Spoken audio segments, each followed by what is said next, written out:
राधे राधे मेरे प्यारे भाइयों बहनों माताओं व बंधुओं। संस्कार की बातें चैनल में आपका स्वागत है।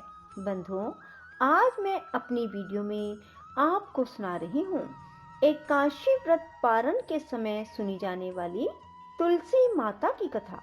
बंधुओं, जो मनुष्य भी एकादशी व्रत पारण के समय इस कथा को सुनते हैं, उन्हें एकादशी व्रत के करने का पूर्ण फल प्राप्त होता है।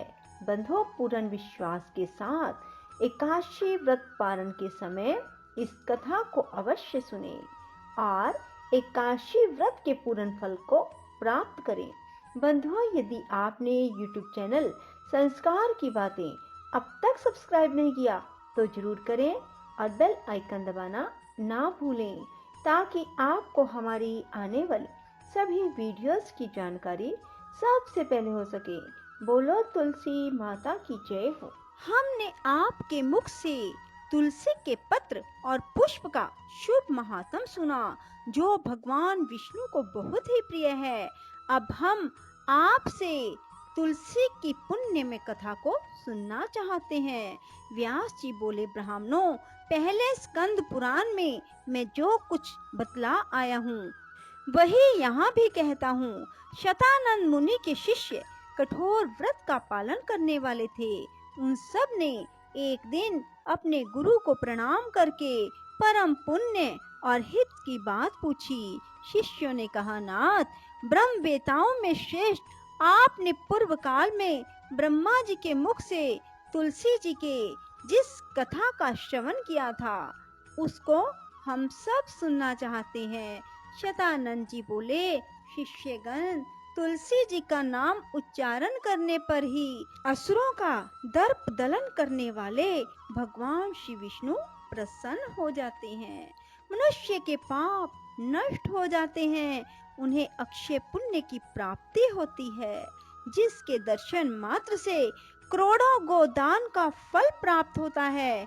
उस तुलसी का पूजन और वंदन लोग क्यों ना करें। कलयुग में संसार में वे मनुष्य धन्य हैं, जिनके घर में शालग्राम शिला का पूजन संपन्न करने के लिए प्रतिदिन तुलसी का वृक्ष भूतल पर लहलहाता रहता है। जो कलयुग में भगवान श्री केशव की पूजा के लिए पृथ्वी पर तुलसी का वृक्ष लगाते हैं, उन पर यदि यमराज अपने किंकरों सहित रुष्ट हो जाए तो भी वे उनका क्या कर सकते हैं। तुलसी, तुम अमृत से उत्पन्न हुई हो और केशव को सदा ही प्रिय हो। कल्याणी, मैं भगवान की पूजा के लिए तुम्हारे पत्तों को चुनता हूँ। तुम मेरे लिए वरदायिनी बनो। तुम्हारे श्री अंगों से उत्पन्न होने वाले पत्रों और मंजरियों द्वारा मैं सदा ही जिस प्रकार श्री हरि का पूजन कर सकूं, वैसा उपाय करो। पवित्रंगी तुलसी, तुम कलिमल का नाश करने वाली हो। इस भाव के मंत्रों से जो तुलसी दलों को चुनकर उनसे भगवान वासुदेव का पूजन करता है, उसकी पूजा का करोड़ों गुना फल प्राप्त होता है। देवेश्वरी, बड़े बड़े देवता भी तुम्हारे प्रभाव का गायन करते हैं। मुनि, सिद्ध, गंधर्व, पाताल निवासी, साक्षात नागराज, शेष, संपूर्ण देवता भी तुम्हारे प्रभाव को नहीं जानते। केवल भगवान विष्णु ही तुम्हारी महिमा को पूर्ण रूप से जानते हैं। जिस समय क्षीर समुद्र के मंथन का उद्योग प्रारंभ हुआ था, उस समय श्री विष्णु के आनंद अंश से तुम्हारा प्रादुर्भाव हुआ था। पूर्व काल में श्री हरि ने तुम्हें अपने मस्तक पर धारण किया। देवी, उस समय श्री विष्णु के शरीर का संपर्क पाकर तुम परम पवित्र हो गई। तुलसी, मैं तुम्हें प्रणाम करता हूँ।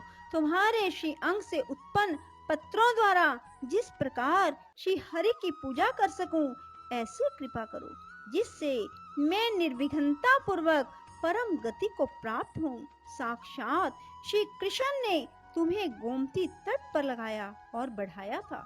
वृंदावन में विचरते समय उन्होंने संपूर्ण जगत और गोपियों के हित के लिए तुलसी का सेवन किया।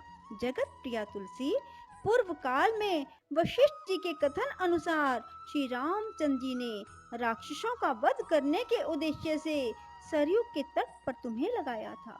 तुलसी देवी, मैं तुम्हें प्रणाम करता हूँ। श्री रामचंद्र जी से वियोग हो जाने पर अशोक वाटिका में रहते हुए जनक किशोरी सीता ने तुम्हारा ही ध्यान किया था, जिससे उन्हें पुनः अपने प्रियतम का समागम प्राप्त हुआ। पूर्व काल में हिमालय पर्वत पर भगवान शंकर की प्राप्ति के लिए पार्वती देवी ने तुम्हें लगाया और अपनी अभीष्ट सिद्धि के लिए तुम्हारा सेवन किया। तुलसी देवी, मैं तुम्हें नमस्कार करता हूँ। संपूर्ण देवंगनाओं और किन्नरों ने भी दुःस्वप्न का नाश करने के लिए नंदन वन में तुम्हारा सेवन किया था। देवी, तुम्हें मेरा नमस्कार है। धर्म अरण्य गया में साक्षात पितरों ने तुलसी का सेवन किया। दंडक अरण्य में भगवान श्री रामचंद्र जी ने अपने हित साधन की इच्छा से परम पवित्र तुलसी का वृक्ष लगाया। लक्ष्मण और सीता ने भी बड़ी भक्ति के साथ परम पवित्र तुलसी का वृक्ष लगाया। लक्ष्मण और सीता ने भी बड़ी भक्ति के साथ उसे पोसा। जिस प्रकार शास्त्रों में गंगा जी को त्रिभुवन व्यापिनी कहा गया है, उसी प्रकार तुलसी देवी भी संपूर्ण चराचर जगत में दृष्टि गोचर होती है। तुलसी का ग्रहण करके मनुष्य पातकों से मुक्त हो जाता है। और तो और मुनीश्वरों, तुलसी के सेवन से ब्रह्म हत्या भी दूर हो जाती है। तुलसी के पत्ते से टपकता हुआ जल जो अपने सिर पर धारण करता है, उसे गंगा स्नान और 10 गोदान का फल प्राप्त होता है। देवी, मुझ पर प्रसन्न होवो। देवेश्वरी, हरि प्रिय, मुझ पर प्रसन्न हो जाओ। क्षीर सागर के मंथन से प्रकट हुई तुलसी देवी, मैं तुम्हें प्रणाम करता हूँ। द्वादशी की रात्रि में जागरण करके जो इस तुलसी माँ की कथा को सुनता है, भगवान श्री विष्णु उसके 32 अपराध क्षमा कर देते हैं। बाल्य अवस्था, कुमार अवस्था, जवानी और बुढ़ापे में जितने पाप किए जाते हैं, वे सब तुलसी स्तोत्र के पाठ से नष्ट हो जाते हैं।